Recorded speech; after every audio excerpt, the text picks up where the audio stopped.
Bom, e a China informou ter atingido o pico da onda epidêmica de Covid-19 que o país atravessa. O movimento de pessoas viajando durante o período de férias de Ano Novo Lunar pode espalhar o vírus, aumentando as infecções em algumas áreas. Mas, segundo o governo do país, é improvável uma segunda onda de Covid num curto prazo. E para a gente falar mais sobre o assunto, recebemos aqui no estúdio do Jornal da Manhã, Marcos Vinícius de Freitas, o professor visitante da Universidade de Relações Exteriores da China. Professor, bom dia, é um prazer tê-lo aqui do nosso lado. É um prazer estar com vocês hoje. Bom, professor, primeiramente eu gostaria de questioná-lo sobre a política de Covid-0 de Xi Jinping. Ela foi eficaz? Ela funcionou, Carolina, se você pensar que, em razão do tempo, do prazo com relação ao surto da Covid, eles não sofreram de tantos casos de infecção inicialmente, porque o grande problema que a China sempre enfrenta é em razão do número enorme de pessoas que você tem no país. 1,4 bilhão de pessoas. A gente nunca pode esquecer desse número porque você não tem, como comprovado ficou até nos casos recentes, hospitais suficientes, não tem camas de UTI suficientes, você não consegue ter um aparato de saúde que pudesse impedir que a situação piorasse e que chegasse aí a reproduzir os níveis que nós tivemos no Ocidente. Então, aquela política que foi adotada pelo governo foi importante inicialmente nesse processo aí de transição e mesmo agora, nos últimos tempos, nós vimos que em razão do aumento do número de casos, o país também sofreu as consequências de justamente não estar totalmente preparado para a situação. Então, se nós pensarmos, como foi anunciado, de que hoje em dia a população já está neste processo de ter passado aí por um pico no número de casos, nós podemos entender que a política pode não ter dado 100% certo, ou aquele isolamento total que se preconizava como essencial, mas, comparativamente àquilo que poderia ter acontecido, os resultados são positivos. E é por essa razão que eu acho que, no balanço, os chineses ainda acreditam que tem uma situação melhor do que poderia ter ficado anteriormente. Agora, professor, é comum que a gente ouça, e o senhor, como um especialista em China, já deve ter ouvido bastante, críticos do regime chinês apontando que seria uma dificuldade na obtenção de informações vindas do país por um fechamento, por uma censura, inclusive, acho que dá para usar esse termo, Críticos apontam que haveria essa censura, essa dificuldade, essa falta de transparência nas informações que chegam do país. O senhor concorda com essa crítica, professor? É necessário olhar com desconfiança, com certa cautela, as informações repassadas pelo governo chinês, professor? Olha, Vitor, eu acho que isso não é um problema só da China, hein? Se nós pensarmos aí nos números informados por todos os governos, nós notamos que há discrepâncias enormes com relação àquilo que foi feito. Mas o regime chinês e a China é um país mais fechado politicamente e talvez muita gente possa dizer que haja aí uma manipulação dos números. Mas não podemos esquecer, Vitor, que todos os canais de imprensa reconhecidos internacionalmente se encontram na China e por mais que eles tenham falado sobre surtos, não se falou nos mesmos números que nós observamos, por exemplo, nos Estados Unidos ou em outros locais. Então, você pode ter aí, afirmar que ocorreria uma informação filtrada, mas os números também não foram os mais transparentes no próprio Ocidente e o que a gente vê é que se a situação tivesse sido tão complicada como nós preconizamos no Ocidente, obviamente que você poderia ter visto isso, porque não podemos esquecer, Vitor, que você tem também na China mídia social, as pessoas falam a respeito e é muito difícil controlar uma população de 1,4 bilhão de pessoas quando quer se comunicar. Agora, professora, a notícia dessa semana é que a economia da China teve o pior desempenho em 46 anos. Essa política da Covid-0, o fato da China ter ficado fechada por muito tempo, influenciou? Sim. E é resultado também, Carolina, de toda a situação econômica global. Não vamos esquecer que o mundo inteiro está enfrentando alguns problemas. A questão da inflação elevada, a questão do desabastecimento em razão da Covid, o fato de as pessoas não quererem voltar a trabalhar, aquela questão do home office que se fala muito hoje em dia. Então, a China, como grande fábrica global, a grande fornecedora de produtos globais, viu aí o seu mercado global reduzido. E claro que com esta redução do consumo global, a guerra comercial feita com os Estados Unidos, esta política de que alguns países adotaram de querer não terceirizar a sua produção para a China, tudo isso impactou a economia chinesa negativamente no aspecto global do seu alcance de grande fábrica do mundo exportadora para o mundo. Mas não podemos esquecer também, né, Kalina, nessa história toda, que os lockdowns e toda a situação doméstica também prejudicaram o fato de não poderem contar com o mercado doméstico para fazer esta transição importante neste processo todo. Então, estes dois fatores, a recessão global e os problemas domésticos relacionados à Covid fizeram com que o governo chinês tivesse aí um crescimento econômico menor do que aquele que nós sempre observamos historicamente. Agora, professor, queria ouvi-lo sobre a mudança de governo aqui no Brasil. A gente sabe que foi uma relação tensa, né, entre o governo do ex-presidente Jair Bolsonaro e a China. Houve alguns episódios de desconforto diplomático, digamos assim, né, durante os últimos 4 anos. E agora, com a vitória do presidente Lula, o senhor espera uma mudança nessas relações entre Brasil e China, uma reaproximação entre os dois países? Olha, no governo anterior do atual presidente, houve uma aproximação da China, não tanto motivada pelo governo brasileiro, mas principalmente porque a China observa no Brasil um parque, né? Eu sempre falo que o Brasil, para a China, é um parque de diversões em matéria de infraestrutura, de projetos de infraestrutura que podem ser feitos e também na questão de não ser uma economia que ofereça aí, que tenha uma complementaridade com o Brasil, existem sinergias e a China, à medida que vai crescendo economicamente, também consome produtos brasileiros e particularmente as commodities. Mas isso é importante sempre de enfatizar, não vamos querer ter aquele ufanismo de achar que o Brasil alimenta a China vendendo milho e soja, porque isso não é suficiente para o país. E no último discurso que o presidente Xi Jinping fez com relação ao balanço do ano anterior e da economia, uma das coisas que foi importante, que ele mencionou na ocasião, Vitor, e a gente não pode deixar de prestar atenção, é com relação ao aumento da autonomia chinesa com relação à questão agrícola e o fato de eles estarem buscando aí a sua autossuficiência na questão alimentar.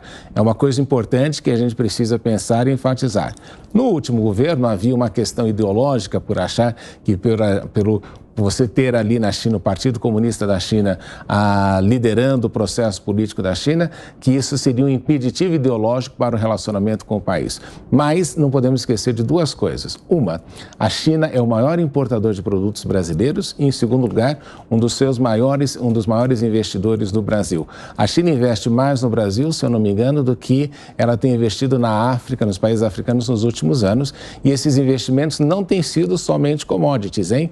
Eles têm feito tecnologia, infraestrutura, uma série de outros investimentos que são importantes para o Brasil. Então, se espera que o governo atual, diferentemente do que teve no passado, adote aí também uma postura mais próxima à atuação e incremento dos interesses com a China. Inclusive, professor, falando sobre importações, né? O ministro da Agricultura, Carlos Fávaro, anunciou que a China derrubou a suspensão de 3 frigoríficos aqui do Brasil. É uma boa notícia, né? Sim, porque uma das coisas importantes nessa história toda, Kalina, é a exportação de produtos pecuários. Vamos pensar o seguinte, né? À medida que o país enriquece, à medida que a gente vai adquirindo mais renda, uma das coisas que mudam são justamente os hábitos alimentares.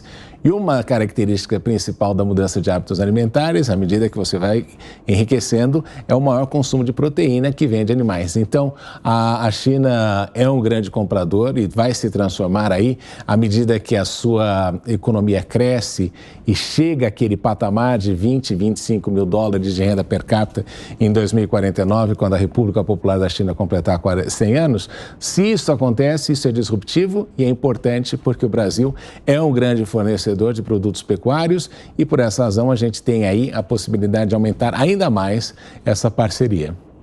Agora, professor, queria saber do senhor a quantas andam as relações da China com os Estados Unidos. A gente conversou bastante aqui sobre a guerra comercial entre China e Estados Unidos nos últimos anos, nos últimos meses. Nunca foi declarado o final dela, mas parece que está um pouco mais pacificada a relação ou é só aparentemente? No fundo, esse conflito comercial continua? Aparentemente, viu, Victor? Porque tem uma coisa importante aqui, né? Você acha que as pessoas acreditavam que com Joe Biden a situação seria diferente de Donald Trump, mas o que nós vimos é que Biden mudou muito na questão do discurso, mas no conteúdo continua mesmo. E não podemos esquecer que o próprio Partido Democrata, ali com aquela visita da Nancy Pelosi a Taiwan, não facilitou muito o diálogo bilateral. Obviamente que os dois países são importantes, os dois países têm que ter uma relação comercial importante, afinal, são as duas grandes economias globais e eles não podem estar aí completamente à parte um do outro. Então, o que nós vemos é que nesse processo é importante aí a situação de aproximação econômica. Agora, uma coisa é verdade, né, Vitor? Não podemos esquecer que você observa por parte dos Estados Unidos, em todos os fóruns globais, uma campanha contrária em todos os aspectos à China, né, de oposição constante à China, acreditando que isso de alguma forma vai resolver a situação e vai fazer tentar derrubar ideologicamente, como aconteceu na Guerra Fria contra a Rússia, equivocando-se nesse sentido de que a China não é a União Soviética, que a China não é o Japão e que o momento é completamente diferente, justamente pelo fato de a China ser a maior parceira global de mais de 130 países pelo mundo.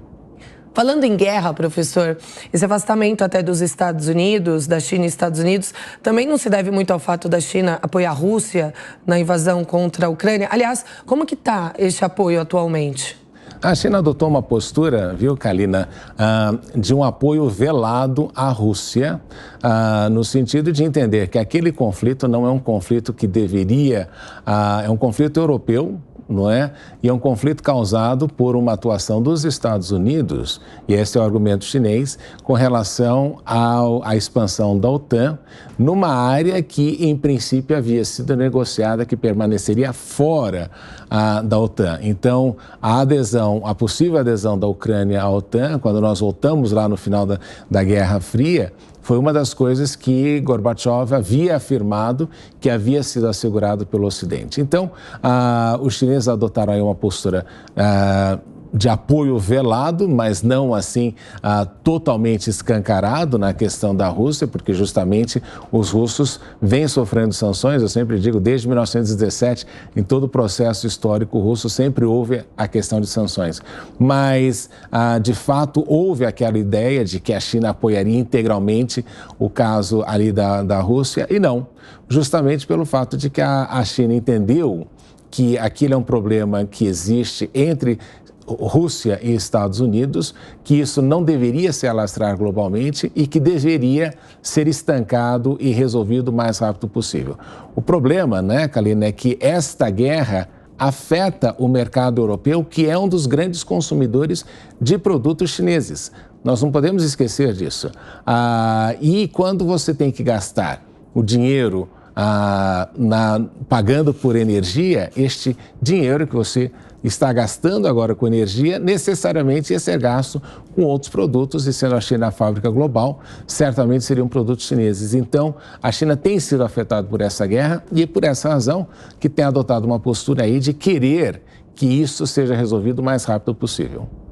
Agora, professor, saindo um pouquinho do assunto China, mas ainda falando sobre relações internacionais, o presidente Lula começa hoje a primeira viagem internacional dele depois da posse. Vai à Argentina, vai passar segunda e terça-feira lá, embarca hoje à noite para a Argentina. É a primeira viagem internacional do presidente nesse terceiro mandato.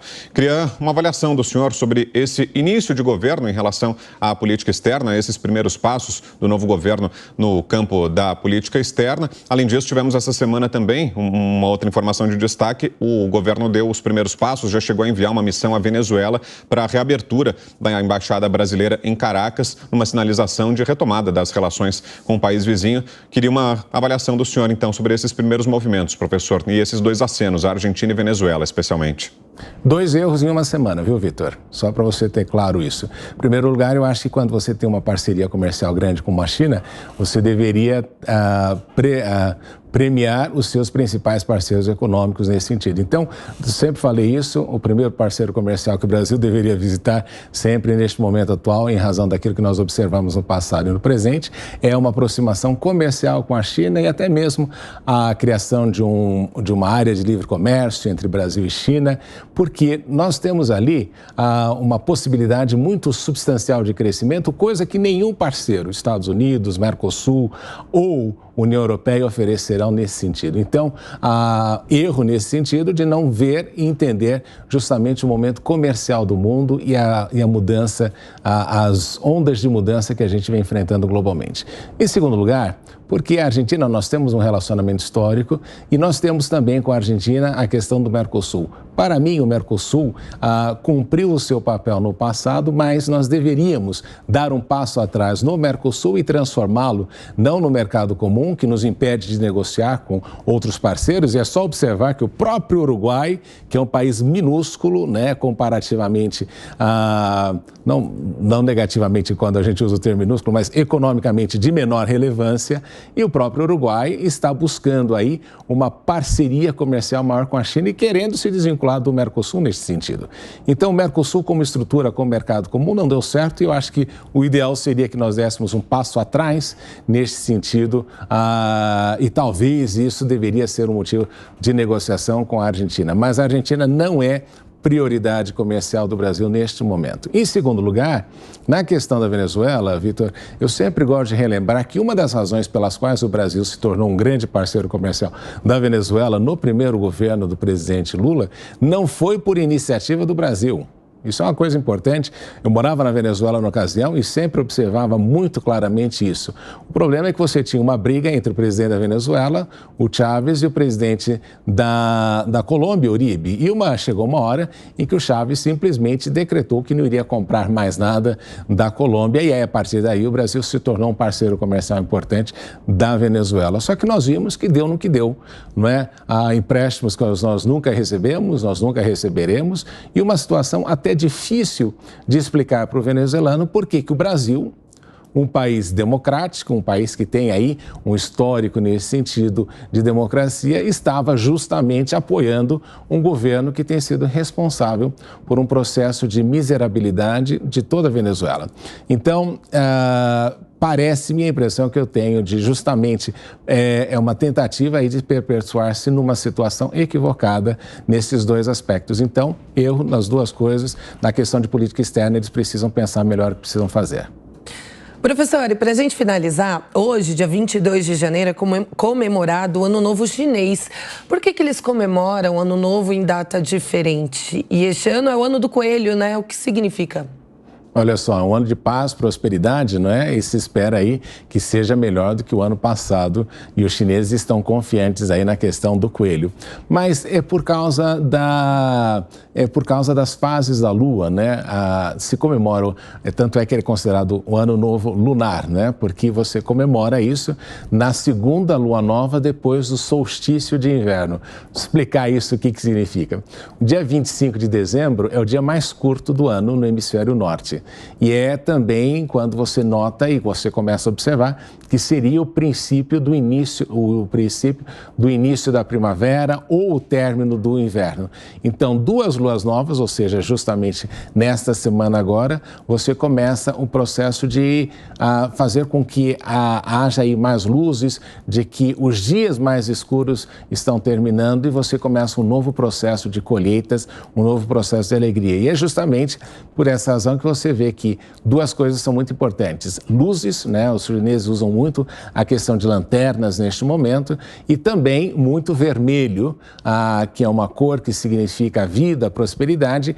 E uma das coisas também muito importantes, né, Kalina, nessa história toda, é que eles têm o hábito de presentear com dinheiro para que você tenha prosperidade no novo ano. Inclusive, um hábito muito interessante é que muita gente não toma banho no dia seguinte do ano novo, justamente para manter e preservar ali aquele clima de celebração no dia seguinte e manter aquela prosperidade e aquela alegria durante todo o ano que vem. Então, algumas pessoas têm esse tipo de tradição também. Curioso, né? Bom, professor Marcos Vinícius de Freitas, mais uma vez, obrigada pela entrevista. Ótimo domingo, ótima semana para o senhor. Prazer estar com vocês hoje. Obrigado, professor.